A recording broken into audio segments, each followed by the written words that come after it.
You know, when I got saved, I asked God this question.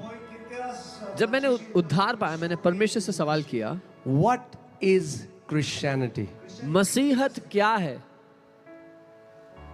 Because the Christianity that we know today, क्योंकि जो मसीहत हम आज जानते हैं, it has been limited to a mere religion. तो वो एक साधारण धर्म तक सीमित हो गई है.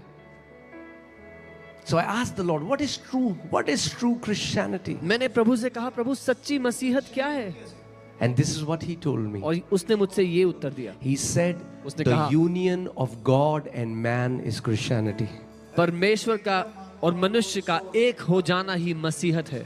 The union of God and man. You are not alone now. आप अकेले नहीं हो अब. You have been joined together with Christ Jesus for eternity. अब आपको मसीह यीशु के साथ अनंत तक के लिए एक कर दिया गया है.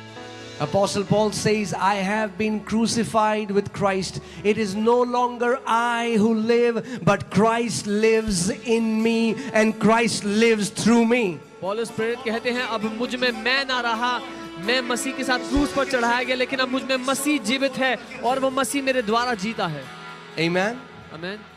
So the issue of God is not our ministry. तो परमेश्वर की जो समस्या है वो The हमारी issue सेवकाई of नहीं God है. is not our ministry. Not our activity, not our दिक्कत नहीं. service. हमारी सेवा भी नहीं.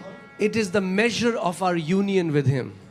परमेश्वर के लिए मुद्दा है हमारा उसके साथ एक हो जाना.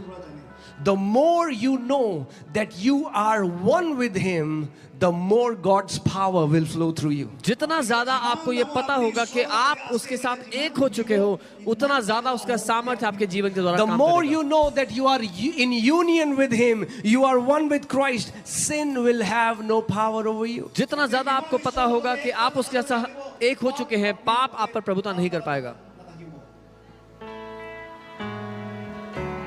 If you and Him are united, अगर आप और वो एक हो चुके and हैं, if you put a cigarette in, if you take a cigarette and touch your lips with it, you are touching the lips of Jesus. अगर आप एक सिगरेट को लेकर अपने होठों पर रखते हैं तो आप यीशु के होठों पर वो रख रहे हैं. Because you are living in one union with Jesus. क्योंकि आप मसीह के साथ एक हो चुके हैं.